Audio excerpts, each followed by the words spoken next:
Hello दोस्तों, आज हम डिस्कस करने वाले हैं एजीटीए का प्रैक्टिस सेट और टीजीटी पीजीटी का भी प्रैक्टिस सेट। तो दोस्तों आज का जो टॉपिक है वो है एग्रोनॉमी का। एग्रोनॉमी में हमने दोस्तों पहला टॉपिक, दूसरा टॉपिक, तीसरा टॉपिक और चौथा टॉपिक, 4 टॉपिक दोस्तों हमने कंप्लीट कर चुके हैं। आप लोग प्ले लिस्ट में जाकर इन चारों टॉपिक के जो है प्रैक्टिस देख सकते हैं। आज का जो दोस्तों टॉपिक है वो है बीज, जड़ एवं उसके गुण। तो इस टॉपिक के हम इम्पोर्टेंट क्वेश्चन डिस्कस करने वाले हैं जो दोस्तों एजीटीए और टीजीटी पीजीटी दोनों के लिए बहुत ही महत्वपूर्ण है। तो आज का जो टॉपिक है वो टॉपिक नंबर 5 है बीज, जड़ एवं इसके गुण। तो इसका जो पहला क्वेश्चन है क्वेश्चन नंबर 1। क्वेश्चन नंबर 1 है कि खेती में किसानों द्वारा सामान्यतः किस प्रकार का बीज प्रयोग किया जाता है। तो इसका जो राइट आंसर है ऑप्शन सी, प्रमाणित बीज। प्रमाणित बीज का प्रयोग किया जाता है कि खेती में किसानों द्वारा सामान्यतः प्रमाणित बीज का प्रयोग किया जाता है जो जनक बीज प्रजनक द्वारा प्रयोग में लाया जाता है, जबकि आधारी बीज बीज उत्पादक कंपनी द्वारा प्रयोग में लाया जाता है। आप लोगों को बताना है कि ब्रीडर बीज में कौन सा टैग होता है और जो तुम्हारा न्यूक्लियर सीड है इसमें टैग होता है कि नहीं होता है, इसे भी कमेंट में आप लोगों को बताना है। अगला क्वेश्चन है कि प्रजनक बीज की संतान है कौन। तो इसका जो राइट आंसर है ऑप्शन सी, फाउंडेशन सीड या आधारी बीज।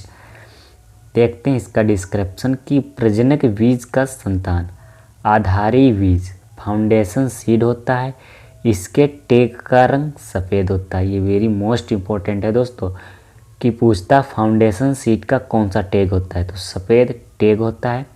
और आधार बीज का संतान पंजीकृत बीज होता है, रजिस्टर्ड सीड होता है, इसके टैग का रंग पर्पल होता है। और पंजीकृत बीज की संतति प्रमाणित बीज होता है, इसके टैग का रंग नीला होता है। तो इसमें जो मोस्ट इम्पोर्टेंट हैं वो हैं टैग। अगला क्वेश्चन है क्वेश्चन नंबर 3 कि अंकुरण का प्रकार जिसमें बीज के काटिलीडन भूमि के अंदर ही रह जाते हैं। तो इसका जो राइट आंसर है ऑप्शन बी, हाइपोजियल। हाइपोजियल। देखते हैं हाइपोजियल किस फसल में पाया जाता है। तो पहला है मक्का, धान, गेहूँ, नारियल, मूंगफली, चना और मटर। इन सभी में दोस्तों हाइपोजियल अंकुरण होता है। और एपीजियल किस में होता है। एपीजियल तुम्हारा होता है कपास, आरंडी, पपीता और प्याज। इनमें एपीजियल होता है। मक्का, धान, गेहूँ, नारियल, मूंगफली, चना और मटर में हाइपोजियल अंकुरण होता है। अगला क्वेश्चन है क्वेश्चन नंबर 4 कि बीज अधिनियम किस वर्ष में पारित हुआ था। तो इसका जो राइट आंसर है ऑप्शन सी, 1966 में पारित हुआ था। कि बीज अधिनियम इंडियन पार्लियामेंट द्वारा 29 दिसंबर 1966 को सीड एक्ट 1966 को पारित किया गया और 2 अक्टूबर 1969 से लागू हो गया था। इसके अलावा बीज विनियमन आदेश भी दिसंबर 1983 में पारित किया गया। अगला क्वेश्चन है क्वेश्चन नंबर 5। क्वेश्चन नंबर 5 है कि निम्न में से कौन सा फल एक बीजपत्री नहीं है। तो इसका जो राइट आंसर है ऑप्शन बी, शरीफा एक बीजपत्री नहीं है। अगला क्वेश्चन है क्वेश्चन नंबर 6 कि अधोभूमिक अंकुरण पाया जाता है किस में।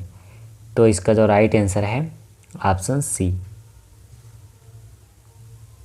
अधिकतम एक बीजपत्री और कुछ द्विबीजपत्री में अधोभूमिक अंकुरण पाया जाता है। अगला क्वेश्चन है क्वेश्चन नंबर 7 कि गुणवत्तापूर्ण बीज से संदर्भित है। Quality seed refers to. तो इसका जो राइट आंसर है ऑप्शन डी, ये सभी, यानी कि पहला जेनेटिक प्रियोरिटी यानी कि आनुवांशिक शुद्धता, और बी है बीज गुणवत्ता मानक, ऑप्शन सी है भौतिक शुद्धता, ऑप्शन डी है उपरोक्त सभी। तो इसका जो राइट आंसर है ऑप्शन डी, उपरोक्त सभी। कि गुणवत्तापूर्ण बीज की विशेषताएं क्या होती हैं? पहली भौतिक शुद्धता, आनुवांशिक शुद्धता, फिर है जैविकता, उचित नमी, समरूपता और बीज स्वास्थ्य। अगला क्वेश्चन है क्वेश्चन नंबर 8, सभी विमोचित और अधिसूचित किस्में जो बीज उत्पाद श्रृंखला में हैं वह क्या कहलाती हैं? तो इसका जो राइट आंसर है ऑप्शन डी, संदर्भ किस्में कहलाती हैं, रेफरेंस वैरायटीज़ कहलाती हैं। अगला क्वेश्चन है क्वेश्चन नंबर 9 कि जलद बीज अंकुरण क्षमता परीक्षण है। तो इसका जो राइट आंसर है ऑप्शन है टेट्राजोलियम परीक्षण, टेट्राजोलियम टेस्ट। अगला क्वेश्चन है क्वेश्चन नंबर 10 कि वे बीज जिनमें भ्रूणपोष नहीं होता है। तो इसका जो राइट आंसर है ऑप्शन बी, एल्बुमिन रहित बीज कहलाता है। वे बीज जिनमें भ्रूणपोष नहीं होता है उन्हें एल्बुमिन रहित बीज कहते हैं। अगला क्वेश्चन है क्वेश्चन नंबर 11। क्वेश्चन नंबर 11 है कि गुणवत्तापूर्ण बीज उत्पादन में वांछित न्यूनतम पृथक्करण दूरी है। तो इसका जो राइट आंसर है ऑप्शन सी, ए बी दोनों, यानी कि आनुवांशिक शुद्धता बनाए रखने के लिए और अधिमिश्रण रोकने के लिए।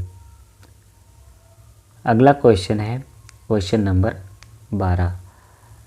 क्वेश्चन नंबर 12 है कि देखो इसमें कुछ दिए गए हैं दोस्तों, न्यूनतम पृथक्करण दूरी किसमें कितनी होनी चाहिए। ये भी दोस्तों मोस्ट इम्पोर्टेंट टॉपिक है। पहला फसल, फिर न्यूनतम दूरी। पहला गेहूं धान में कितनी दूरी रखी जाती है? आधारी बीज 3, प्रमाणित बीज में 3, चना मटर में आधारी बीज प्राप्त करने के लिए 3 और प्रमाणित के लिए 3 मीटर, सोयाबीन में 3 और आधारी बीज के लिए भी 3, प्रमाणित बीज के लिए भी 3। फिर है मक्का में जो आधारी बीज दूरी है 400 मीटर और प्रमाणित बीज के लिए 200 मीटर, अरहर के लिए 200 मीटर और प्रमाणित बीज में 100 मीटर। फिर है फूलगोभी में 1600 मीटर और प्रमाणित बीज 1000 मीटर, बैगन में 200 मीटर और प्रमाणित बीज के लिए 100 मीटर, प्याज में 1000 आधारी बीज के लिए और प्रमाणित बीज के लिए 400। तो ये है न्यूनतम पृथक्करण दूरी। अगला क्वेश्चन है क्वेश्चन नंबर 12, बीज पृष्ठ से रोगाणुओं के उन्मूलन की प्रक्रिया है। तो इसका जो राइट आंसर है ऑप्शन बी, बीज रक्षण। अगला क्वेश्चन है क्वेश्चन नंबर 13 कि गहरी जड़ प्रणाली वाला फसल चक्र चुनिए। गहरी जड़, तो इसका जो राइट आंसर है ऑप्शन बी, गन्ना कुसुम आरंडी। अगला क्वेश्चन है क्वेश्चन नंबर 14, एक उन्नत किस्म का प्रारंभिक बीज किस नाम से जाना जाता है। तो इसका जो राइट आंसर है ऑप्शन सी, नाभिकीय बीज, न्यूक्लियस सीड के नाम से जाना जाता है। कि एक उन्नत किस्म का प्रारंभिक बीज नाभिकीय बीज के नाम से जाना जाता है। यह बीज बहुत ही अल्प मात्रा में प्राप्त होते हैं। इसे वर्धन करके प्रजनक बीज यानी कि ब्रीडर सीड तैयार किया जाता है। प्रजनक बीज से आधारी बीज तैयार किया जाता है, आधारी बीज से पंजीकृत बीज तैयार किया जाता है तथा भारत में यही बीज वर्ग प्रचलन है। यानी कि इसमें अगर बात करें जो है प्रजनक बीज से आधारी बीज तैयार किया जाता है, आधारी बीज से पंजीकृत बीज तैयार किया जाता है। अगला क्वेश्चन है क्वेश्चन नंबर 15। क्वेश्चन नंबर 15 है कि भ्रूणपोष किसके बीजों में अनुपस्थित है? तो इसका जो राइट आंसर है ऑप्शन ए ऑर्किड, ऑर्चिड या ऑर्किड। तो इसका राइट आंसर ऑप्शन ए। अगला क्वेश्चन है क्वेश्चन नंबर 16। भ्रूणी और पाश्य भ्रूणी प्रकार की मूल प्रणाली किसमें पाई जाती है? तो इसका जो राइट आंसर है ऑप्शन डी मक्का में पाई जाती है। अगला क्वेश्चन है क्वेश्चन नंबर 17। बीज गुणवत्ता का कौन सा घटक बीज का द्वारा यानी बीज के द्वारा संचारित रोगों से संबंधित है? तो इसका जो राइट आंसर ऑप्शन सी स्वच्छता। अगला क्वेश्चन है क्वेश्चन नंबर 18। आधारी बीज का उत्पादन होता है किसके द्वारा? तो इसका जो राइट आंसर है ऑप्शन बी ब्रीडर से जो है आधारी बीज तैयार किया जाता है। अगला क्वेश्चन है क्वेश्चन नंबर 19। क्वेश्चन नंबर 19 है कि रखे हुए बीज में पानी की मात्रा किससे ज़्यादा नहीं होनी चाहिए? यानी कि पानी की मात्रा किससे ज़्यादा नहीं होनी चाहिए? तो इसका जो राइट आंसर ऑप्शन है 8 से 10% से ज़्यादा नहीं होनी चाहिए। कि रखे हुए बीज में जो नमी है 8 से 10% होनी चाहिए। सामान्यतः गेहूं के बीजों में भंडारण हेतु 10 से 12% नमी होनी चाहिए। दालों या तिलहनों में 8 से 9% नमी होना चाहिए और गोदाम में रखने के पूर्व बीज को 43 डिग्री सेल्सियस के अधिकतम तापमान पर सुखाना चाहिए।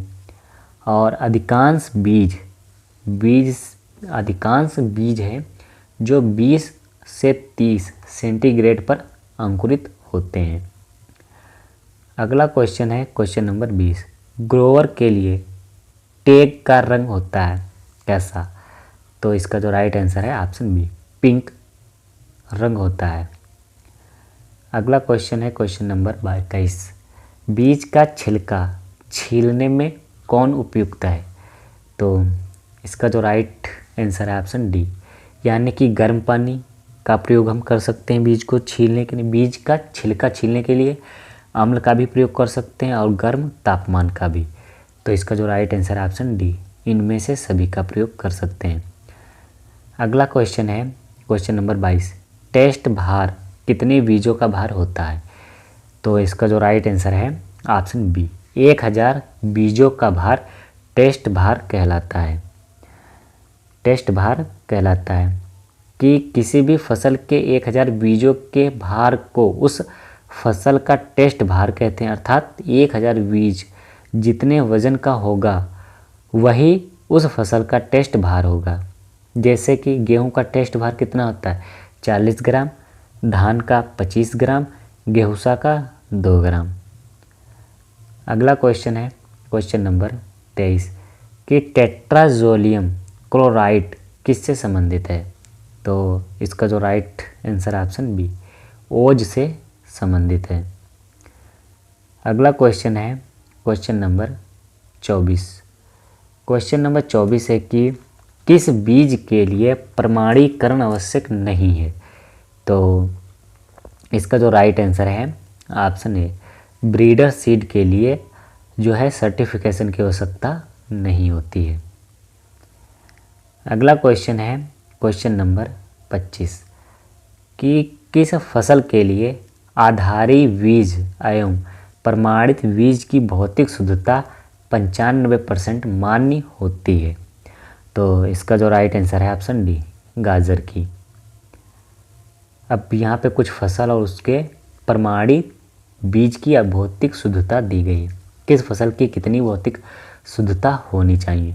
तो गाजर की 95%, पालक की 96%, मूंगफली की 96%, सोयाबीन की 97%, चुकंदर और जूट की 97% भौतिक शुद्धता होनी चाहिए और कद्दू वर्गी के लिए 99%, जो कि भौतिक शुद्धता होनी चाहिए। अगला क्वेश्चन है क्वेश्चन नंबर 26 कि बीज प्रमाणीकरण क्यों आवश्यक है। तो इसका जो राइट आंसर है ऑप्शन डी, उपरोक्त सभी, यानी कि उन्नतशील किस्म के लिए बीज का जो है सर्टिफिकेशन होना चाहिए, यानी कि प्रमाणीकरण होना चाहिए। फिर आनुवांशिक एवं भौतिक शुद्धता के लिए होना चाहिए। फिर निर्धारित अंकुरण के लिए बीज प्रमाणीकरण होना चाहिए। तो इसका जो राइट आंसर ऑप्शन डी, तीनों आवश्यक हैं।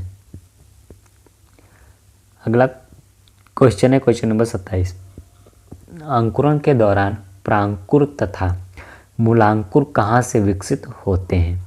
तो इसका जो राइट आंसर ऑप्शन ए, भ्रूण से विकसित होते हैं, भ्रूण या एम्ब्रियो से विकसित होते हैं। यहाँ पे कि अंकुरण के दौरान प्रांकुर तथा मूलांकुर भ्रूण से विकसित होते हैं। मूलांकुर से जड़ का निर्माण होता है, प्रांकुर से प्रारोह का निर्माण होता है। अगला क्वेश्चन है क्वेश्चन नंबर 28 कि मूसला जड़ किस प्रकार के पौधों में पाई जाती है। तो इसका जो राइट आंसर है ऑप्शन बी, द्विबीजपत्री में मूसला जड़ पाया जाता है। अगला क्वेश्चन है क्वेश्चन नंबर 28 हो गया, क्वेश्चन नंबर 29। देखो दोस्तों, यहाँ पे दिया गया है कि मूसला जड़ सामान्यतः द्विबीजपत्री में पाया जाता है और एक बीजपत्री में अपस्थानिक जड़ें पाई जाती हैं। अगला क्वेश्चन है क्वेश्चन नंबर 29, द्वितीयक वृद्धि अधिकतर किन पौधों में पाई जाती है। तो इसका जो राइट आंसर है ऑप्शन बी, द्विबीजपत्री के पौधों में द्वितीयक वृद्धि पाई जाती है। अगला क्वेश्चन है क्वेश्चन नंबर 30 कि कपास में प्रजनक बीज के उत्पादन में पृथक्करण दूरी कितनी होनी चाहिए। तो इसका जो राइट आंसर है ऑप्शन डी, 75 मीटर होनी चाहिए दूरी। कि कपास में प्रजनक बीज के उत्पादन में पृथक्करण दूरी कितनी होनी चाहिए, 75 मीटर। और कपास के उत्पादन के लिए फाउंडेशन सीड की पृथक्कीकरण दूरी कितनी होनी चाहिए, 50। तथा सर्टिफाइड बीज की पृथक्कीकरण दूरी 30 मीटर होनी चाहिए। अगला क्वेश्चन है क्वेश्चन नंबर 31, बीजों में भौतिकी परिवर्तन कब होता है। तो इसका जो राइट आंसर ऑप्शन है, बीज बुवाई के समय जो है बीजों में भौतिक परिवर्तन होता है। अगला क्वेश्चन है क्वेश्चन नंबर 32। क्वेश्चन नंबर 32 है कि बीज बोरा बंदी के लाभ क्या है। तो पहला है उठाने रखने में आसानी, बिल्कुल सही। दूसरा है पहचान करने में, बिल्कुल सही। तीसरा है निश्चित भार, बिल्कुल सही। ऑप्शन डी है उपयुक्त सभी, यानी कि तो इसका जो राइट आंसर ऑप्शन डी। बीज बोरा बंदी के क्या लाभ हैं दोस्तों, उठाने में आसानी होती है, पहचान आसानी से की जा सकती है और एक निश्चित भार को हम निश्चित कर सकते हैं। तो इसका जो राइट आंसर ऑप्शन डी। अगला क्वेश्चन है क्वेश्चन नंबर 33 कि सूखे बीज को पानी में भिगोने पर फूलने का कारण, किसके कारण फूल जाते हैं। तो इसका जो राइट आंसर है ऑप्शन सी, एम्बिशन के कारण जो है सूखे बीज को पानी में भिगोने पर फूल जाते हैं। अगला क्वेश्चन है क्वेश्चन नंबर 34। क्वेश्चन नंबर 34 है कि परिपक्व बीज में केंद्रक के परसिस्टेंट यानी कि परसिस्टेंट बाहरी परत को क्या कहते हैं। तो इसका जो राइट आंसर है ऑप्शन ए, पेरिस्पर्म कहते हैं। अगला क्वेश्चन है क्वेश्चन नंबर 35। क्वेश्चन नंबर 35 है कि ताप लहर से क्या होता है। तो ताप लहर से बीज का अंकुरण होता है, यानी कि फसल के बीज का अंकुरण होता है। अगला क्वेश्चन है क्वेश्चन नंबर 36, पौधों में बीजों का मुड़े हुए अंकुरण देखा जाता है किसमें? तो इसका जो right answer option B, hypogeal के कारण। अगला क्वेश्चन है क्वेश्चन नंबर 37। जैव क्षतिज क्या होती है? तो इसका जो राइट आंसर है ऑप्शन सी, विभिन्न प्रकार के कीड़ों मकोड़ों तथा जीवधारियों द्वारा बीज की क्षति जैव क्षति कहलाती है। अगला क्वेश्चन है क्वेश्चन नंबर 38। क्वेश्चन नंबर 38 है कि नीले रंग का टैग किसके लिए निर्धारित होता है? तो इसका जो राइट आंसर ऑप्शन सी, प्रमाणित बीज के लिए नीला टैग जो है प्रोवाइड किया जाता है। अब दिए गए हैं, देखो, आधारी बीज के लिए सफ़ेद टैग, पंजीकृत बीज के लिए पर्पल टैग, और प्रमाणित बीज के लिए नीला टैग, और केंद्रक बीज के लिए गोल्डन येलो टैग। अगला क्वेश्चन है क्वेश्चन नंबर 39। धान के आधारी बीज के लिए पृथक्करण दूरी कितनी रखते हैं? तो इसका जो right answer option D, 3 metre. देखते हैं, धान गेहूं जौ में 3 मीटर, टमाटर में 50 मीटर और फूल गोभी में 1000 मीटर जो है पृथक्करण दूरी रखते हैं। अगला क्वेश्चन है क्वेश्चन नंबर 40। निम्नलिखित में से कौन बीजों की किस्म नहीं है? तो इसका जो राइट आंसर है ऑप्शन डी, उत्परिवर्तित बीज, जो बीजों की किस्म नहीं है या बीजों का एक प्रकार नहीं है। देखो, बीजों के किस्मों में प्रमुखता कौन सा है? ब्रीडर, फाउंडेशन, रजिस्टर्ड, सर्टिफाइड व हाइब्रिड कंपोजिस्टी प्रयोग में आती है। अतः म्यूटेंट सीड बीजों की किस्म नहीं है। अगला क्वेश्चन है क्वेश्चन नंबर 41। बीज की जीवन क्षमता पता करने की विधि नहीं है। तो इसका जो राइट आंसर ऑप्शन डी, इंडिको कारमाइन विधि, जो बीज की जीवन क्षमता ज्ञात करने की विधि नहीं है, जिसमें श्वसन परीक्षण, भ्रूण संवर्धन विधि और बीज की सुषुप्तावस्था, ये तीनों विधियां बीज की जीवन क्षमता ज्ञात करने की विधियां हैं। अगला क्वेश्चन है क्वेश्चन नंबर 42। गन्ने की 1 हेक्टेयर बुवाई के लिए कुल कितने किलोग्राम गन्ने बीज की आवश्यकता होती है? तो इसका जो राइट आंसर ऑप्शन है 7000 से 7500 किलोग्राम जो है बीजों की आवश्यकता होती है। एक गन्ने के 1 हेक्टेयर खेत की बुवाई के लिए लगभग 35 से 40 हज़ार टुकड़ों की आवश्यकता होती है, जो लगभग 75 से 80 हज़ार कुंटल गन्ने से प्राप्त की जा सकती है।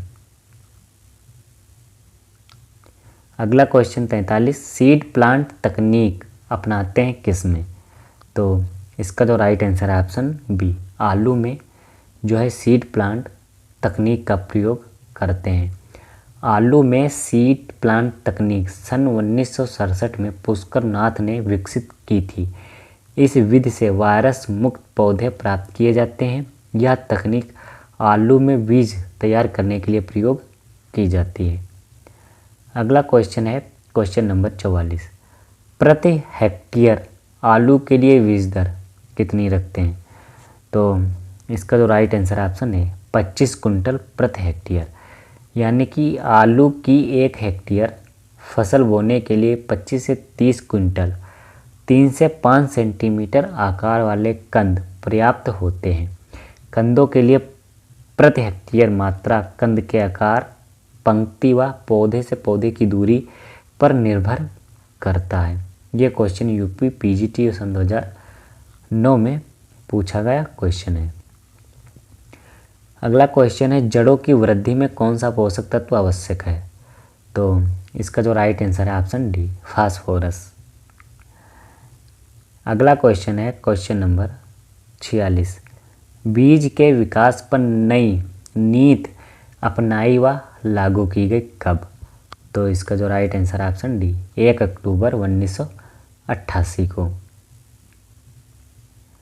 कि भारतीय किसानों को विदेशों में उपलब्ध सर्वोत्तम पौधरोपण सामग्री प्रदान करने के लिए 1 अक्टूबर 1988 में the new policy of seed development नामक नीति बनाई गई। इस नीति ने कुछ वर्षों से विभिन्न श्रेणियों के तहत बीज आयात को आसान बनाया है। अगला क्वेश्चन है क्वेश्चन नंबर 47। मक्का में अस्थायी जड़ों को क्या कहा जाता है? तो इसका जो राइट आंसर है ऑप्शन बी प्रजतक जड़ कहा जाता है। अगला क्वेश्चन है क्वेश्चन नंबर 48। थ्योरम का उपयोग मुख्यतः किस रूप में होता है? तो इसका जो राइट आंसर ऑप्शन सी बीज ट्रेसर के रूप में होता है। अगला क्वेश्चन है क्वेश्चन नंबर 49। निम्नलिखित में से कौन पौधे का रूपांतरित तना है? तो इसका जो राइट आंसर है ऑप्शन डी अदरक। अदरक जो है एक पौधे का रूपांतरित तना है। अदरक, आलू, गन्ना, हल्दी आदि ये रूपांतरित तने हैं जिनका प्रयोग हम खाद्य रूप में किया जाता है, जबकि गाजर, मूली, चुकंदर, शकरकंद का खाया जाने वाला भाग जड़ होता है। क्या होता है? जड़ होता है। अगला क्वेश्चन है क्वेश्चन नंबर 50 कि फसल का संपूर्ण शुष्क उत्पादित पदार्थ क्या कहलाता है? तो इसका जो right answer option B biological उपज कहलाता है। कि फसल का संपूर्ण शुष्क उत्पादित पदार्थ बायोलॉजिकल उपज कहलाता है और फसल के संपूर्ण शुष्क पदार्थ में से मनुष्य के लिए उपयोगी पदार्थ आर्थिक उपज कहलाता है। क्या कहलाता है? आर्थिक उपज कहलाता है। तो दोस्तों ये थे आज के 50 मोस्ट इम्पोर्टेंट क्वेश्चन जो AGTA के लिए और TGT PGT के लिए भी बहुत ही महत्वपूर्ण है। Thank you.